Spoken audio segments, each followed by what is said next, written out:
할렐루야. 네, 오늘 경건한 언약의 자손이라고 하는 제목으로 함께 말씀을 나누고자 합니다. 오늘 말씀은 지난주의 말씀에 이어지는 그런 내용입니다. 앞에서도 제가 배웠지만 정말 1년 52주 가운데 마지막 주일에 우리가 이렇게 하나님 앞에 예배를 드릴 수 있다는 것이 하나님의 큰 축복인 줄 믿습니다.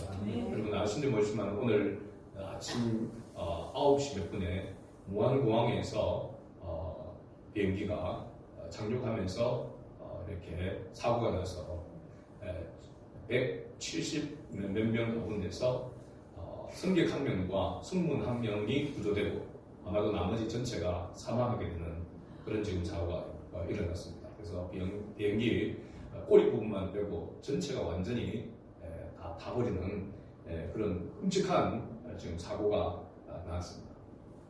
태국에서 출발한 비행기가 이제 무안공항에 착륙하는 가운데 랜딩 기어가 내려오자마자 동시에 착륙하듯이 했었는데 미끄러지면서 벽에 부딪히면서 폭발이 일어나게 되어서 엄청난 이런 거의 그 인원 가운데 2명만이 태국인이고 나머지는 우리나라 사람들이고 그래서 지금 엄청난 그런 사고 수습 때문에 혼란한 그런 상황 가운데 이런 사건 사고가 계속되는 그런 가운데서 우리가 정말 하나님의 은혜 가운데서 하나님을 예배하고 하나님 앞에 영광을 돌린다는 것 자체가 얼마나 큰 또한 축복인지 모릅니다. 그러기에 우리가 우리 자신만을 위해서가 아니라 우리 가족을 위해서 또 더 나아가서는 이웃을 위해서 항상 기도해야 한다라고 하는 것을 무한한 책임과 의무가 우리에게 있다는 것을 다시 느끼게 됩니다. 오늘 이 말씀을 통하여서 우리가 정말로 깨어 있어야 되겠구나. 우리가 정말로 경건한 하나님의 자녀로서의 모습으로 서 있어야 되겠구나라고 하는 그런 결단이 저와 여러분에게 더 강력하게 일어날 수 있기를 주의 이름으로 축복합니다. 지난 주일에는 좀 우리 자극적인 그런 설교 제목이었습니다. 성경 물론 본문에 있는 그런 이야기이지만 얼굴에 똥칠하리라. 똥을 얼굴에 바를 것이라 라고 하나님께서 그렇게 경고하는 그런 말씀을 우리가 살펴보았습니다. 여호와 하나님께서 언약의 백성인 이스라엘 백성을 향하여서 특히 대표적으로 제사장들에게 말하기를 얼굴에 똥을 바를 것이라 똥칠할 것이라 라고 하는 그 이유는 지난주 우리가 살펴볼 때에 레위와 하나님께서 맺은 언약을 바로 레위 자손이 하나님의 백성이 깨뜨렸기 때문이다 라고 이렇게 말하고 있습니다. 오늘 우리가 읽지는 않았지만 8절 말씀 지난주 말씀을 보면 너희는 옳은 길에 섰더나 많은 사람을 율법에 거스르게 하는도다. 나 만군의 여호와가 이르노니 너희가 레위의 언약을 깨뜨렸느니라. 하나님께서 먼저 언약을 깨뜨린 것이 아니라 레위가 언약을 깨뜨렸기 때문에 바로 이와 같은 하나님께서 경고를 어떻게 보면 저주의 경고를 했다라고 이렇게 말할 수 있습니다. 그러나 여호와 하나님께서 레위 자손, 제사장들 그리고 넓게는 이스라엘 백성들과 언약을 맺은 궁극적인 이유가 뭐냐? 오늘 우리가 본문에 읽었던 말씀 가운데서 보면 왜 한 민족, 한 사람을 통해서 한 가정을 통하여서 하나님께서 그렇게 구원의 은혜를 베풀었는가? 라고 하는 것에 대해서 말씀해 주고 있습니다. 그것은 바로 15절 말씀에 보니까 경건한 언약의 자손을 얻고자 함 때문이라 라고 그렇게 말씀하고 있습니다. 하나님께서 왜 아브라함의 후손, 아브라함의 혈통을 통하여 이스라엘 민족을 세우고 그 이스라엘 민족을 통하여서 하나님께서 구원의 은혜를 베풀었느냐, 너희들에게 특별한 그런 은혜를 베풀었는가 라고 하면은 바로 경건한 자손을 얻고자 함이라 라고 이렇게 분명하게 그 목적을 말씀해 주고 있습니다. 자, 예루살렘 성을 재건했습니다. 예루살렘 성전을 지었습니다. 예루살렘 성벽도 공사를 마쳤습니다. 그리고 모두가 바로 발견한 그 하나님의 율법을 가지고 온 백성이 하나님의 법을 따라 가르고 예를 썼습니다. 그러나 시간이 지나도 그들에게 정말로 그들이 바랐던 다윗의 그 영광, 다윗 왕국의 그 영광은 그들에게 오지를 않았습니다. 그러므로 이스라엘 백성들은 백성들뿐만 아니라 제사장들에 이르기까지 모두가 다 하나님을 섬기는 것에 해의를 느끼게 되었다고 했습니다.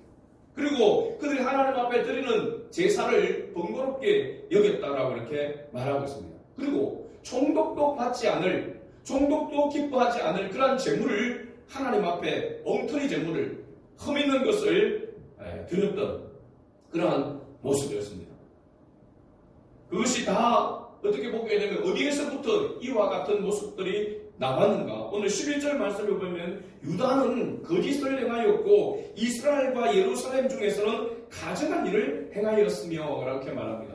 왜 여기서 유다와 이스라엘과 이렇게 구분하고 있는가? 바로 남유다, 북이스라엘 둘 다 사실은 지금 멸망한 상태임을 말하고 있는 거죠.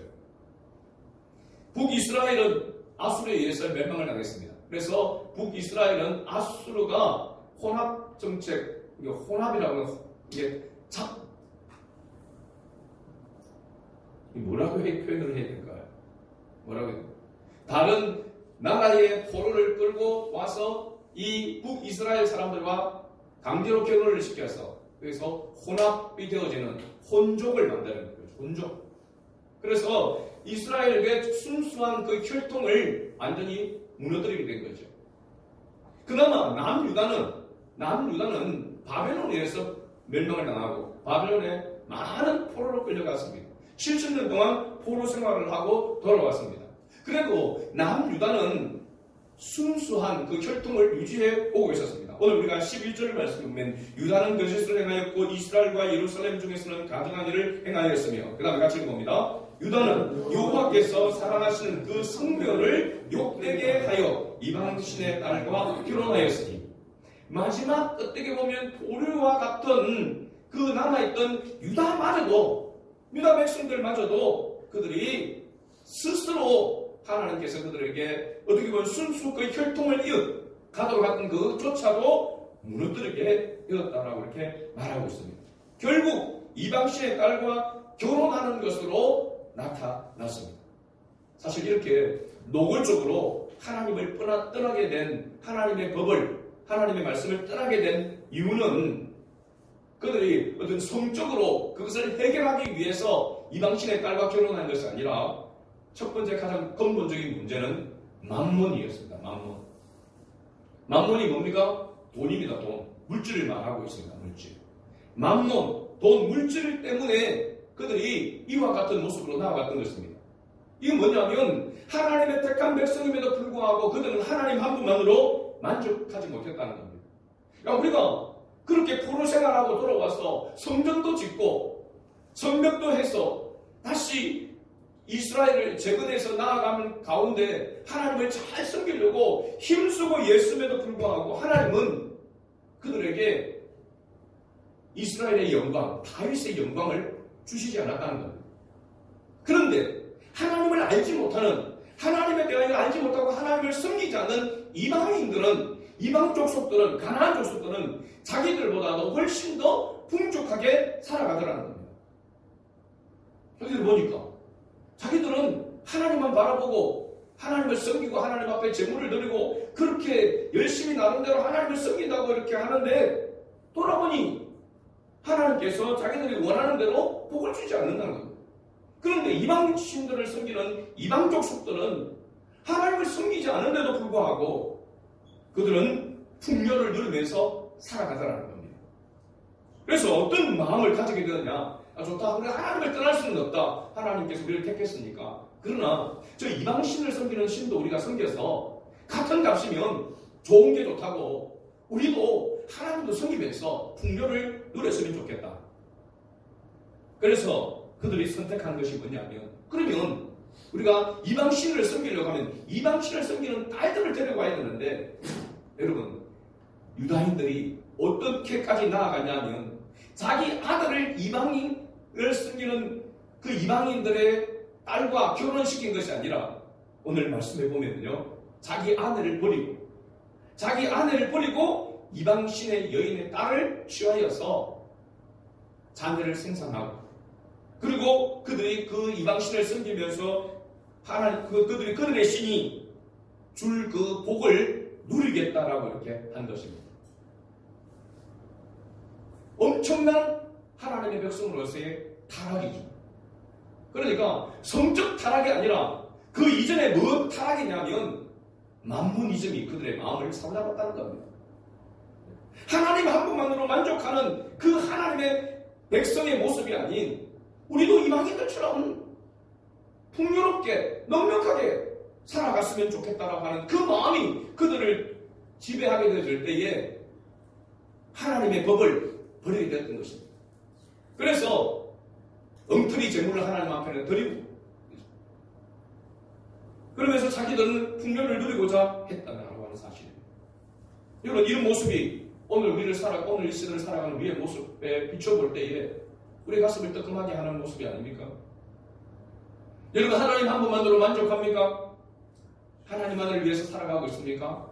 하나님께서 베풀어 주시는 것으로 만족하고 있습니까?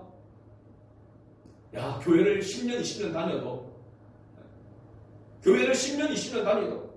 나름대로 하는 것 다 하면서 섬기는데도 불구하고 하나님이 나에게, 우리 가정에게 해주시는 것이 뭐냐? 예수 안 믿는 사람들, 예수 안 믿는 형제들은 떵떵거리면서 잘 먹고 잘 살고 있는데 12조 꼬박꼬박 드리며 나름 주의를 지키면서 열심히 신앙생활 하는데도 불구하고 왜 하나님은 우리에게 하나님을 알지 못하는 사람들보다도 더 나은 그런 복을 왜 주시지 않느냐? 여러분, 말은 우리가 이렇게 하지 않아도 속으로가 아니라 우리의 행위는 그런 모습으로 나아가고 있지 않습니까? 이렇게 언약을 떠나 이러한 일을 행하는 사람에게 속한 자에게 대해서 만군의 하나님 여호와께서 엄중하게 경고하고 있는 것을 오늘 본문에서 우리가 봅니다. 12절 말씀입니다. 같이 읽어봅니다. 이 일을 행하는 사람에게 속한 자는 깨는 자나 응답하는 자는 물론이고 만군의 여호와께 제사를 드리는 자도 여호와께서 야곱의 장막 가운데서 끊어버리시리라. 13절에 너희가 이런 일도 행하나니 곧 눈물과 울음과 탄식으로 여호와의 제단을 가리게 하는도다. 그러므로 여호와께서 다시는 너희의 공물을 돌아보지 아니하시며 그것을 너희 손에서 기꺼이 받지도 아니하시거늘 그럼에도 불구하고 이스라엘 백성들은 14절에 너희는 이러기를 어찌 됨이니 하는도다. 하나님이 보시기에는 명백하게 너희가 온전히 하나님의 법을 따라서 하나님의 뜻 가운데 서 있지 못한 까닭이다라고 이렇게 말하는데, 그래서 너희가 가증하게 거짓되게 행하는 그 보험을 내가 받지 않겠다, 너희 제물을 받지 않겠다, 그렇게 말하는데 너희는 어찌 되면이니까? 이 말이 뭡니까? 아니, 하나님 이해가 안 됩니다. 우리가 어찌 하나님을 섬기지 않았습니까? 이런 말라기에서 계속 나오는 그 반문이 뭡니까? 우리가 어떻게 하나님을 사랑하지 않았습니까? 우리가 어떻게 하나님을 섬기지 않았습니까? 어떻게 우리가 하나님을 멸시하였습니까? 그런 반문을 하고 있지 않습니까? 하나님은 분명히 너희가 나를 사랑하지 아니하고 나를 멸시하고 그렇게 하고 있다라고 이렇게 이야기하고 있는 거죠. 그래서 이 말라기에서 나타나는 특징 가운데 하나가 보면은 하나님의 말씀하시는 것을 전혀 이해하지 못하고 깨닫지 못하는, 그래서 반문하고 있는 그런 모습을 우리가 보게 되는 거죠. 14절에 너희는 이르기를 어찌 되매니까 하는도다. 이는 네가 어려서 맞이한 아내 사이에 여호와께서 증인이 되시기 때문이다. 그는 네 짝이요 너와 서약한 아내로 돼 네가 그에게 거짓을 행하였도다. 다시 말하면 지금 깨닫지 못하고 어찌 되면입니까? 이해할 수 없습니다, 하나님 라고 이렇게 반문하는 그들에 대해서 하나님께서 말씀하고 있습니다. 하나님은 그들에게 이해할 수 있는 방식에 대해서 방법으로 이야기를 하고 있죠. 뭐에 대한 이야기를 하고 있냐면 바로 결혼식에 대한 이야기입니다. 결혼에 있어서 서약에 대한 이야기를 하고 있는 것입니다. 여러분, 결혼식을 다른 말로 표현하자면 바로 언약식이라고 말할 수 있습니다. 언약식, 약속을 하는 거죠, 그렇죠? 결혼식에 있어서 중요한 부분이 바로 신랑 신부가 서로 뭐 하는 겁니까? 서약하는 것입니다. 약속하는 장면이죠. 우리 그리스도인들은 성중에 손을 넣고 서약을 합니다. 그러기에 결혼식에 참석한 사람들은 단순히 신랑 신부를 축하해주기 위해서 모인 것이 아니라 어쩌면 신랑 신부의 그 결혼에 대해서 그 서약에 대한 증인으로 참석하는 것이라고 말할 수 있습니다. 어느 나라인지 영국인지 정확하게 모르겠지만은 결혼식에 있어서 출례자가 신랑 신부의 서약을 한 후에 반드시 하객들에게 이렇게 질문한다고 한답니다. 오늘 신랑 신부의 이 결혼에 대하여서 이의를 제기하시는 분이 있습니까? 라고 이 질문을 한다면, 그리고 이의가 없다고 한다면 오늘 이 결혼이 성사되었음을 선포하는 그러한 이 순서가 반드시 들어간다는 겁니다. 그러니까 결혼이라고 하는 것은 신랑 신부만 만나서 서로 언약하는 것뿐만 아니라 그 언약에 대해서 참석한 하객들이 증인이 되는 것이죠. 오늘 이 결혼에 대한 서약의 증인을 누구라고 말하고 있냐면 여호와 하나님께서 증인이라고 말하고 있습니다. 하나님께서 이스라엘 백성과 언약을 맺었고 그 언약에 대해서 하나님이 증인이라고 이렇게 말하고 있는 것입니다. 그런데 이스라엘 백성들은 이방의 신을 섬기기 위해서 자기 아내까지 버리고 이방 여인을 아내로 맞이하여 이방 신을 섬겼던 것입니다. 16절에 보니까 이스라엘의 하나님 여호와가 이르노니 나는 이혼하는 것과 옷으로 학대를 가른 자를 미워하노라. 단순히 어떤 문제로 인해서 이혼하는 것에 대해서 미워한다는 것이 아니라 자기 아내를 버리고 이방 신을 섬기는 그 딸을 데려와서 아내로 맞이하는 그 부분에 대해서 하나님께서 질책하고 있는 것을 봅니다. 경고하고 있는 것을 봅니다. 그러니까 그 당시로 보게 되면 아내를 버리는 것이 남편에게만 있을 수 있는 일입니다. 아내는 절대로 남편을 버릴 수 없는 사회 구조였습니다. 잘 알고 있잖아요.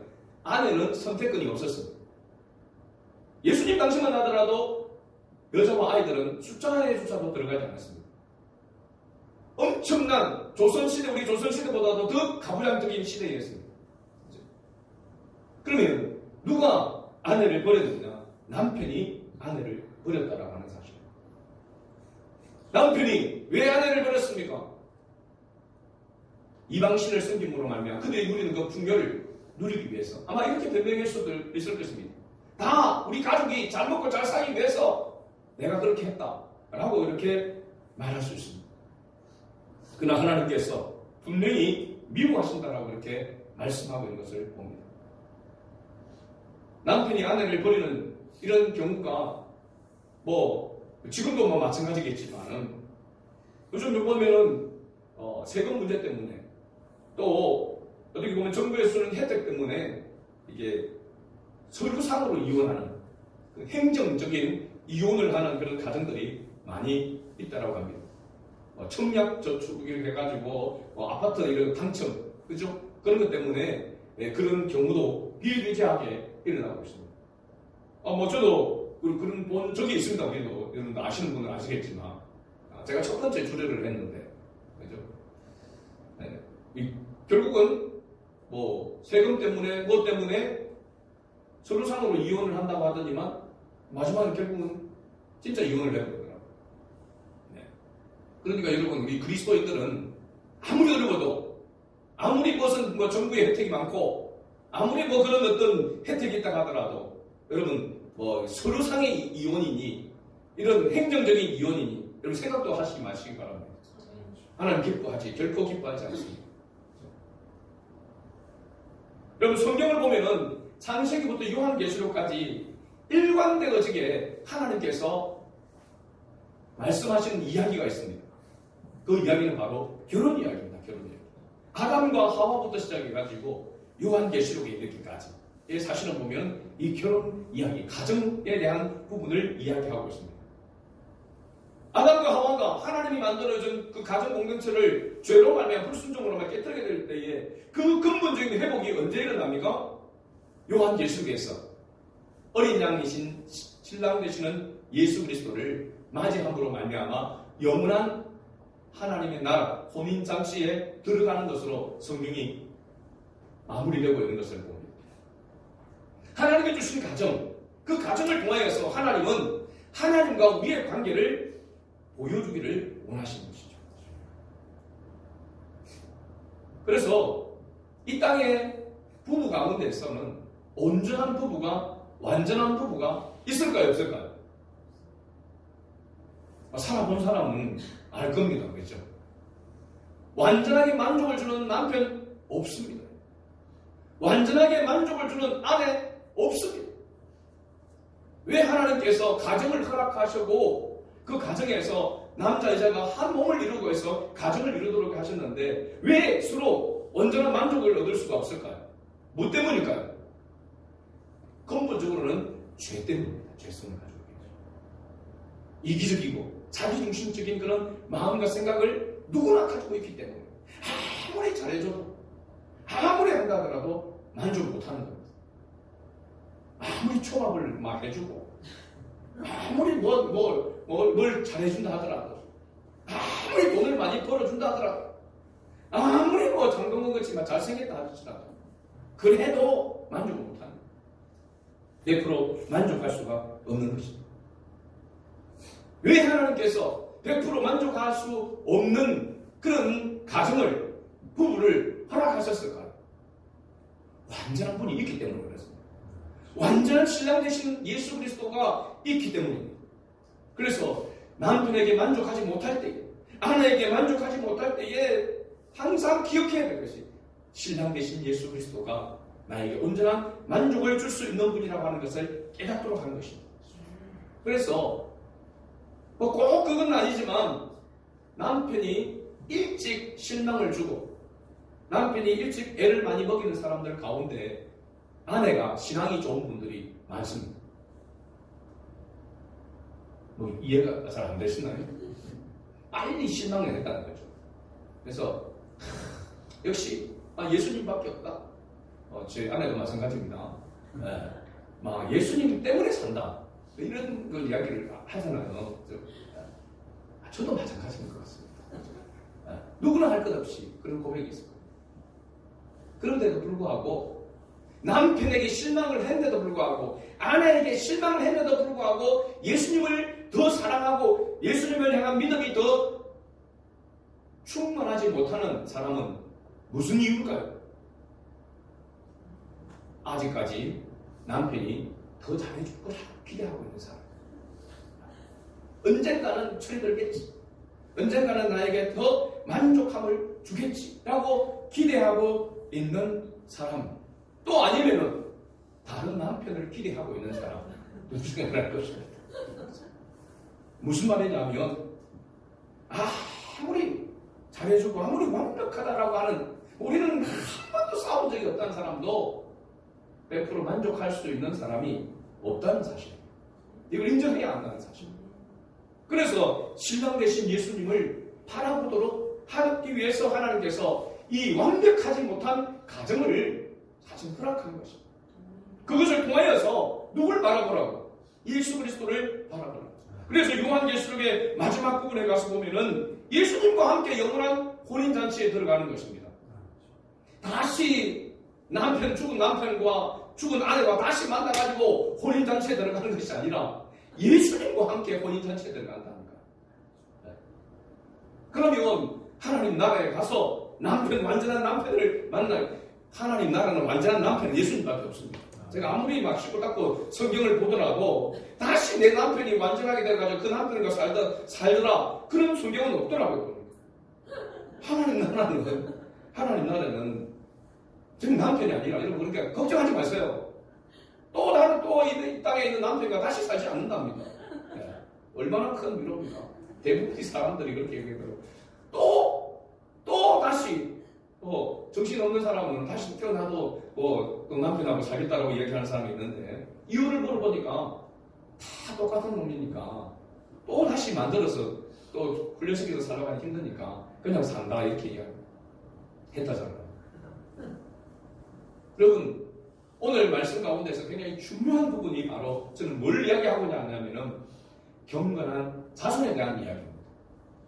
여러분 우리가 이 굉장히 중요한 말씀인데요. 경건한 가정에서 경건한 자녀가 나올 수 있다. 맞습니까? 틀립니까? 보편적으로 맞습니다. 경건한 자녀, 경건한 부부, 경건한 부모의 밑에 경건한 자녀가 나올 수 있습니다. 자, 그런데 성경을 제가 이렇게 보니까 아브라함의 아들, 아브라함 믿음의 조상 아브라함을 봅시다. 아브라함의 아들이 누굽니까? 이삭입니다. 이삭 좋습니다. 그래도 뭐 아브라함과 뭐 비슷하게 그래도 복을 받고 그죠? 갑니다. 그 다음 내려가면은 누가 나옵니까?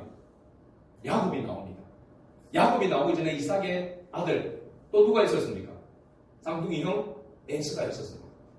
에서는 애를 먹인 사람이라고 말할 수 있습니다. 그죠? 언약에서 떠난 사람. 야곱의 밑에 12아들이 나옵니다. 또 디나까지 포함하면 13명이지만 12아들. 그 12아들이 경건한 자손들로 세워졌느냐? 그렇지 못함을 우리가 창세기를 보면서 발견합니다. 그러면 그 12지파를 통해서 그런 경건한 그런 자녀들이 그러면 계속해서 나오느냐? 우리가 본문을 보자면 말하겠어. 이스라엘의 마지막, 유다의 마지막 그 부분을 볼 때에 그들에게 하나님이 원하는 것은 경건한 자손이었지만 하나님이 원하는 경건한 자손이 나오질 않았습니다. 그러면 이 경건한 자손은 도대체 무엇을 말하는 것일까요? 경건한 자손. 여러분 아브라함뿐만 아니라 성경 보니까 다윗 가문도 이건 뭐 다윗 가문은 우리가 잘 알지만 다윗 가문은 완전히 그야말로 속된 말로 개판입니다. 그죠? 다윗의 자손들. 압살롬이 나오고 압살롬의 동생 아도니아가 솔로몬을 이기고 왕이 되려고 어떻게 보면 구테타를 했다가 실패를 하고 사무엘하 13장에 보면 다윗의 아들들의 죄악이 쫙 나옵니다.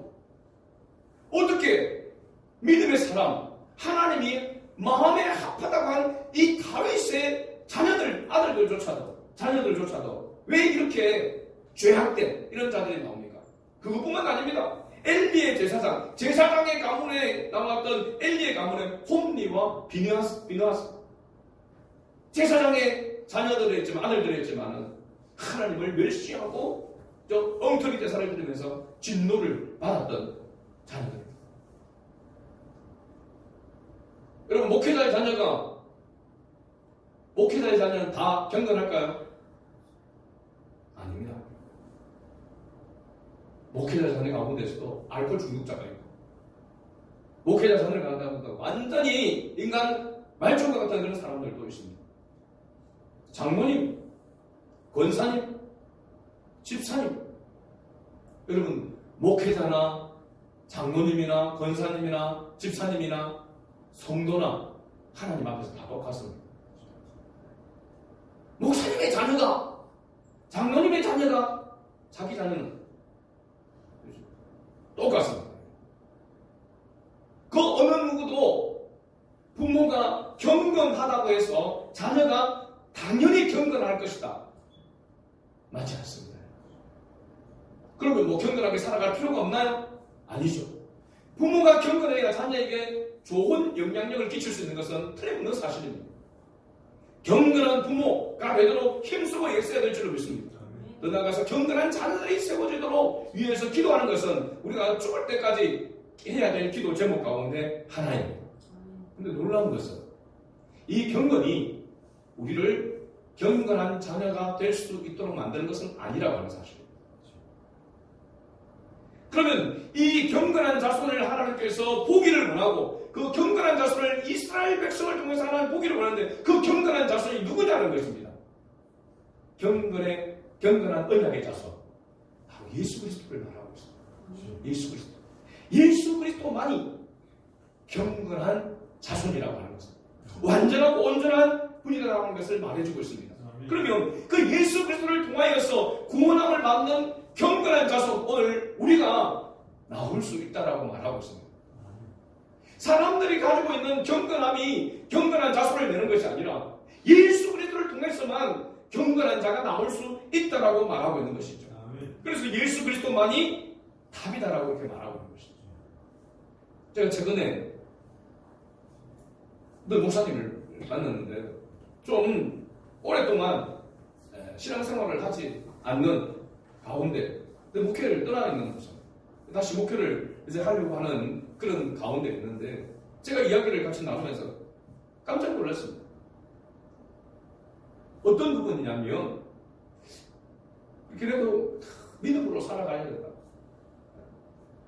믿음으로 살아가야 된다라고 하는 결국은 믿음이 있어야 된다 라고 하는 것을 이야기를 하는데 자기는 지금까지 지내고서 보니까, 목회를 떠나서 보니까 믿음으로 살아간다는 말을 믿지 않는다. 그건 순수할 때 이야기고, 살아보니까 경제적인 관점이 우선이더라고 이야기했습니다. 그래서 제가 그 다음부터는 이야기를 안 했습니다. 당신이 목회를 해야 된다 다시 말하지 않았습니다. 그건 심각한 오해인 것입니다. 심각한. 정말로 하나님을 신뢰하고 있지 않기 때문에. 그냥 목회만 떠나 있는 것이 아니라 하나님을 떠나 있는 것입니다. 오늘 17절 말씀, 마지막 절 말씀을 우리가 봅시다.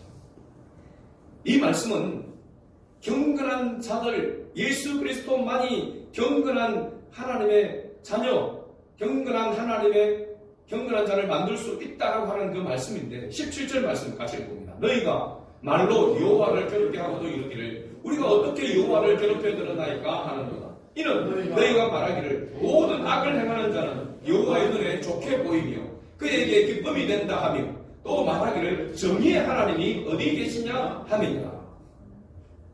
아직까지 하나님의 말씀을 깨닫지 못하고 만문에 빠져있는 사람의 특징이 어떤 모습이냐? 바로 이 모습입니다.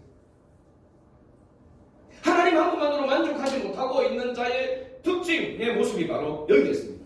믿음으로 살아가야 한다라고 하는 것을 믿지 않는 사람의 모습, 특징이 바로 여기 있습니다.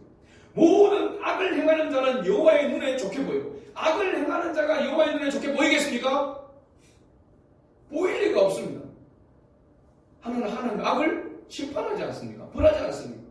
그런데 악을 행하는 자가 여호와의 눈에는 좋게 보일 것이다. 그에게 기쁨이 될 것이다. 또 말하기를 정의의 하나님이 어디 계시냐? 지금 이 시대를 바라보면서, 우리나라를 바라보면서 이렇게 말할 수 있습니다. 이 땅에 정의가 어디 있느냐? 하나님의 정의가 어디 있느냐? 하나님의 정의는 시퍼렇게 살아있는 줄로 믿습니다. 반드시 하나님의 정의로 이 나라가, 이 정부나 모든 것들이 앞으로 그렇게 되어져 갈 것입니다. 악을 행하는 자가 수단과 방법을 가리지 아니하고 재물을 모으고 그렇게 떵떵거며 살아가는 사람이, 어쨌든 그 사람이 공 잡는 게 매라고 저 사람이 참 부럽다라고 생각한다면, 여러분 우리는 경건한 자손의 모습을 가지고 있지 않은 것입니다. 아직까지도 어찌 되면입니까 이게? 하나님이 네가 하나님의 말씀대로 살아가지 못하고 하나님의 뜻대로 살아가지 못하고 하나님 한 분만으로 만족하지 못하기 때문이라고 말하고 있는데, 그렇기 때문에 내가 너희를 징계하고 있는데, 그럼에도 불구하고 그걸 깨닫지 못하고 뭐 어찌 되면입니까? 저는 이해가 안 됩니다. 하나님 왜 하나님을 믿는 사람이 가난해야 됩니까? 왜 하나님을 믿는 사람이 이렇게 찌질이 궁상 들면서 살아야 됩니까? 이렇게 하나님 앞에 이야기하고 있는 사람의 특징이 여기 있는 것입니다. 악의 형통함을 보고 불우한 자는, 여러분 하나님, 경건한 하나님의 자녀의 모습이 아닙니다. 꼭 기억해야 됩니다. 여러분 특별히 우리 자녀들, 예수 안에 있는 친구가 공부도 잘하고 예수 안에 있는 친구가 더 높이 올라가고 더 형통한 것을 보이면서 부러워하는 그런 마음이 있다라고 한다면 하나님의 자녀의 모습이 아닌 것입니다. 알아야 합니다. 우리는 아무리 힘들고 어려운 가운데 있다 할지라도, 아무리 힘들어도 주님만이 해결자이십니다. 아멘. 주님 한 분만으로 만족할 수 있도록 은혜를 베풀어 달라고 기도해야 됩니다. 아멘. 수단과 방법을 가리지 않고 때론 거짓과 악을 행하면서도 물질적인 풍요를 누리는 사람이 더 좋게 보이고 그것이 기쁨이 된다면, 하나님의 공의와 정의는 뒤로 하면서 세상의 가치관을 더 부러진다면 만문에 빠져있는 자의 모습입니다. 만문에 빠져있는 것입니다. 하나님을 절대적으로 의지하는 자의 모습이 아닙니다. 오늘 우리의 모습 속에서 이 만문을 걷어내야 하는 것입니다. 이 만문을 걷어내야 합니다. 우리가 아닌 것처럼 있지만, 저도 그렇게 지금 설교를 하고 있지만, 우리 안에, 내 안에 이 만문이 나를 사로잡을 때가 너무나도 많습니다. 쓴뿌리와 견고한 진으로 사로잡을 때가 너무나 많습니다. 그래서 저도 목회 다니면서 왜 이렇게 20년 결정을 해서 지나오면서 왜 계속 이 상태로 있어야 되느냐, 그렇게 때로는 저 자신에게 이야기할 때도 있어요. 뭘 보고 좀 더 큰, 좀 더 많은 사람들이 모이는 사람들을 보면서, 목회자를 보면서 제가 걷어내야 될 마음은 것입니다. 한 사람이 앉아 있어도 하나님의 사람이 한 사람이라 있다 한다면 하나님 그것을 함께 하시고 하나님 그것을 통해서 영광을 받으신다라고 하는 이 믿음을 놓쳐서는 안 되는 것입니다. 회복해야 하는 것입니다. 내가 집이 없어도, 내가 먹을 것이 없어도 내가 하나님의 자녀라고 하는 이 정체성을 가지고 주님 한 분만으로 만족합니다. 그럼에도 불구하고 주님을 예배합니다, 주님을 찬양합니다라고 할 수 있는 사람이 경건한 자손인 것입니다. 예수 그리스도를 통하여서 구원함을 받은 하나님의 자녀의 모습인 것입니다. 말씀의 결론을 맺습니다. 오늘 우리는 하나님과 맺은 언약을 따라 살아가고 있습니까? 하나님 한 분만으로 만족하고 있습니까? 경건한 자손을 얻고자 하는 하나님의 기대에 합당한 삶을 살아가고 있습니까? 무엇을 위해 기도하고 무엇을 위해 살아가야 할지를 깨닫고 그 길로 나아가고 애쓰고 있느냐 말입니다. 세상에 대한 기대감으로 충천해서는 안 된다는 것을 우리에게 말씀해주고 있습니다. 오직 예수 그리스도를 앙망하는 삶을 추구하는 경건한 언약의 자손으로 세워가도록 우리가 기도해야 될 그러한 중요한 시점 가운데 있다라고 하는 것을 오늘의 말씀을 통해서 우리에게 보여줍니다. 한 해를 마감합니다. 새로운 한 해가 열릴 것입니다. 동일하게 우리가 만몬에 빠져 있다면 하나님보다도 더 나은 것들을 바라보면서 그것을 추구하고 나아간다면 내년 2025년도 새로워질 수가 없을 것입니다. 우리에게 새로움으로 다가올 수 없을 것입니다. 우리는 반드시 이 문제를 해결하고 깨닫고 맞습니다. 하나님 그렇습니다. 내 안에 주님이 원치 않는 것들이 있어서 이렇게 주님 한 분만으로 만족하고 있지 못합니다. 또 주님을 위해서 온전히 살아가고 있지 못합니다. 하나님 나를 불쌍히 여겨 주옵소서. 내 힘으로 내 다짐으로 되지 않는 걸 주님이 아십니다. 성령 하나님 나에게 긍휼을 베풀어 주옵소서. 나를 만져 주옵소서. 내 속에 있는 먼 만몬 이 더러운 것들을 하나님 태워 주시옵소서. 이러한 기도가 반드시 있어야 될 줄로 믿습니다. 이 기도와 함께 하나님의 도우심을 의지하면서 새로운 한 해를 맞이하는 그런 저와 여러분 될 수 있기를 주의 이름으로 축복합니다. 아멘. 우리 예수의 향기 327장 성령 하나님 나를 만지소서 상하고 깨어지어 지친 나를 새롭게 하소서. 가사 생각하면서 우리 찬양하겠습니다.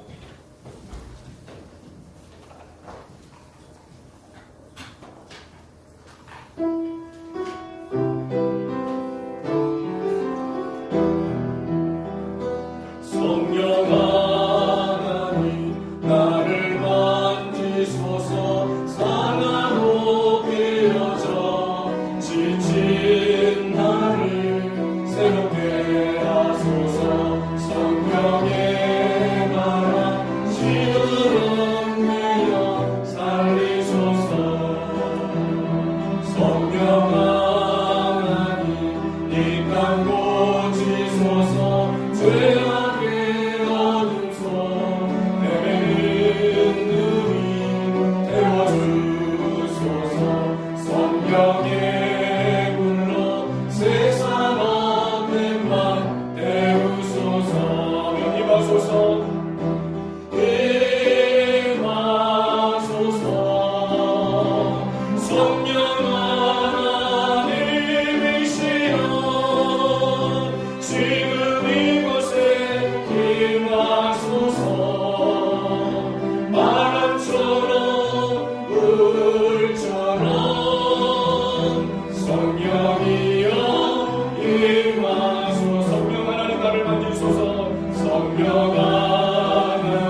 성령 하나님이시여 지금 이곳에 임하소서. 바람처럼 물처럼 성령이여 임하소서.